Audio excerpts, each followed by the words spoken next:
is the middle-aged white guy really going to stand up and talk to us about diversity, equity, and inclusion? Answer, yes, he is. Professionally, it's part of what I study as a social scientist.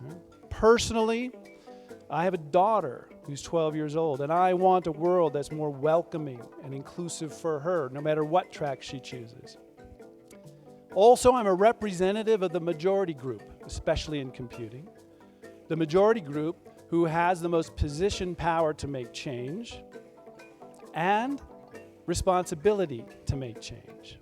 I'm also a representative of the group that has the most changing to do, if we're honest. No?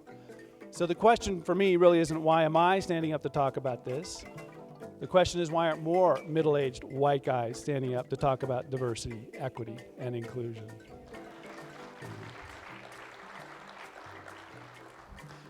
We got to make the lines at the restrooms at NCWIT a little longer for the men's room, yeah? And what I would like to share with you this morning about the challenges of being an inclusive leader through transformative experience design. Experience design leadership asks leaders to recast themselves. If you're a leader at any level, recast yourself as a designer of an experience. Yeah? Designer of experiences for yourself, but also for the people who are working with you, who are working for you. To become an inclusive leader successfully is to lead a transformative experience. How can we become skilled in the design of transformative experiences? I had a transformative experience that started out as a tragedy and ended up as a triumph, an inspiration for me, and changed my life. I wanted to know how that transformation took place. What was the process by which I was changed? What is your most transformative experience so far? When did it happen? How old were you? What were you doing? Who else was there? And most importantly, how did it change you? Transformative experiences do not happen to us, although most people will describe them as external. I didn't choose it. It happened to me. It came from outside. But a few probing questions later, and we reveal, in fact, they come from inside of us. They always come from inside of us. How is this and why is this? If we want to be inclusive leaders and transform the cultures of our teams, we need to know. Transformative experiences, no matter who they happen to or where, seem to have this flow.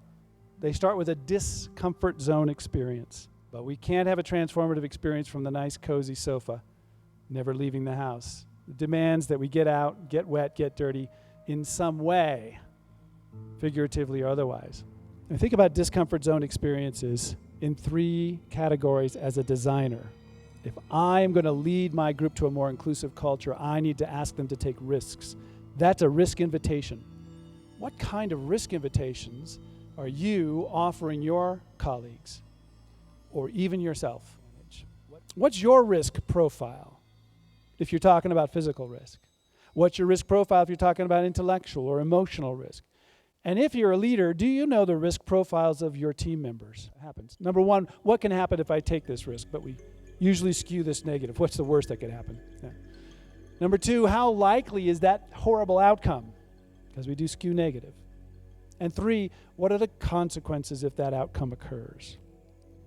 Usually people do this unconsciously, but they do it. And we have lots of biases about risk that prevent us from seeing risk in a positive way. We unpack all of these as design tools in the book so that designers can be aware of them and recognize them in your teams when you're trying to make change happen. Because we are narrators, all of us. All of our experiences, even the experience of sitting here today listening to this talk, will be translated by you into a story. It's actually happening right now.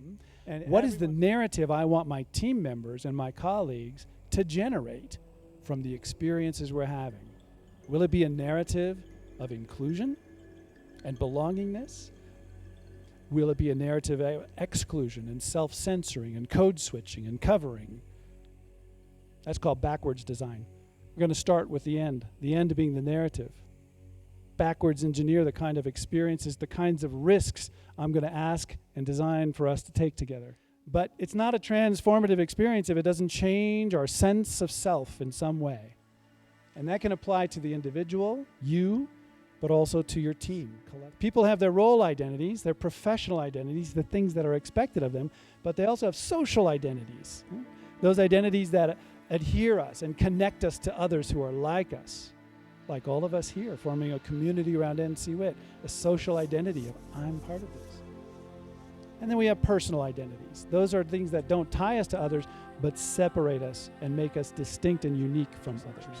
The idea that if I belong to more than one marginalized group at the same time, the barriers and challenges for me are amplified exponentially. All these things that make it difficult for us to feel a sense of belonging or even to feel that we can be who we really are at work. These are the challenges inclusive leaders must know about and address in designing experiences again for your teams. But to change someone's personal identity, the one that governs their behavior the most closely, that is the biggest challenge for cultural change and inclusive leadership. As the primary challenge for inclusive leaders is not diverse headcounts or hires or retention or more diverse promotions, belongingness, equitable power, influence, all these important things. The primary challenge is creating cultures where these things can happen. I always say to designers, don't let the name fool you. You're not throwing a design down somebody's throat. You are co-creating it. Now, you can lead them to the door, but you can't make them walk through. You provided the door, but you provided much more if you're a good designer. You've also provided the room, the decor, the chairs, the lighting, the art, all the things that will increase the probability that your people can have a transformative experience. Not everybody will. I've taken people on crazy adventures, intellectually, emotionally, and physically. Not all of them have transformative experiences. I create the optimum conditions for that based on the social science available to me. When you design an experience, you're serving the narrative of the group and the person. What a question. Thank you for the question. What I think lots of transformations, as they usually do, sometimes come in sets. The most recent transformation I had happened bing, bing, bing.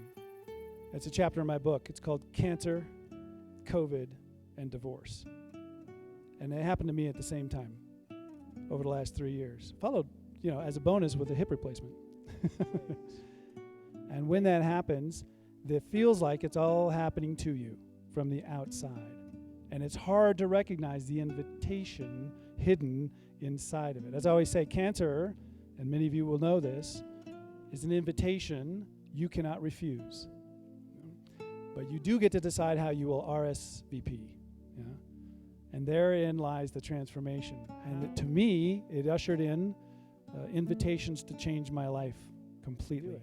And I'm speaking as a majority group member who steps on landmines all the time, because it's unavoidable.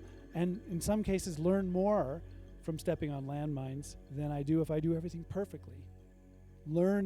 A learning experience is what a transformation is. So, it starts with a conversation, but then it moves to something else. It moves to baking that conversation and different tools into the DNA of your group. In other words, normalizing it. In the tech inclusion journey that we have at NCWIT, the very top tier of 5 zones is normalizing inclusive culture construction. That means talking about it, acting on it, measuring it, improving it, educating our team about it, and making it part of the normal everyday thing. Not the annual unconscious bias training that does nothing except frustrate people. Not saying unconscious bias training is bad. It's necessary, but alone it's not effective. The narrative that defines the culture changes. And we define culture very sociologically.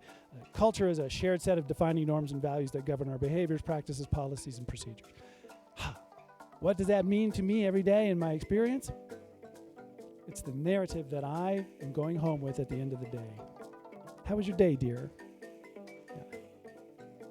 Let's be attentive to that and know that we can co-create and design it by stepping to the right and saying, I am an experienced designer today. And Elvis is my new buddy.